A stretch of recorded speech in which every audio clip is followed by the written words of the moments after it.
college football. Now, people might argue, oh, the playoff system, it needs to be 6 teams, it needs to be 8 teams. But all those things are an argument. But who are the best in college football? It's no argument.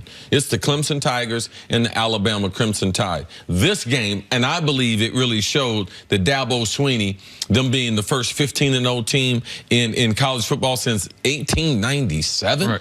Like, this is the best team that he's put on the field, top to bottom. And I believe that offensive line, because he's had some talented teams. He's got some guys playing magnificent football in pro football. But that offensive line, to me, made the difference because it allowed that quarterback not to look like a freshman.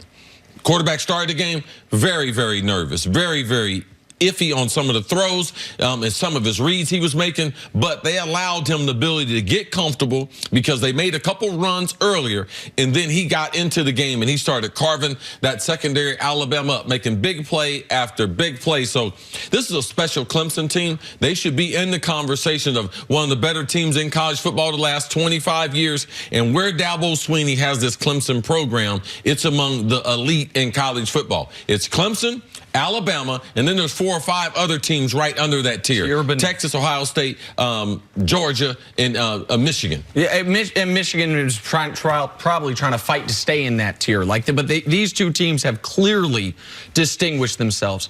And what this reminded me of, and hearing Dabo after the game say, we heard all week this could be a historically great team, as if we weren't playing in the game. It reminded me of the 2005 run-up to the Great Rose Bowl between USC and Texas, where there was a bracket of the USC versus the all-time greatest teams in college football. Yeah. And Texas, even conversation, could USC beat an NFL team? Right. All those things are happening, and then Texas goes and beats them. The difference is it took an epic fourth-quarter performance by the Longhorns, an epic play by Vince Young to eke that game out.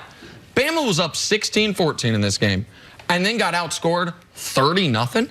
30 straight, and to where now over the last 4 years, this is a dead even draw. Both teams 55-4. Both teams 2-time national champions. Both teams been to the playoff twice, won 2 titles, didn't win. They're dead even. This year they were 31.5 points per game, both of them. Both of them 527 yards per game on offense.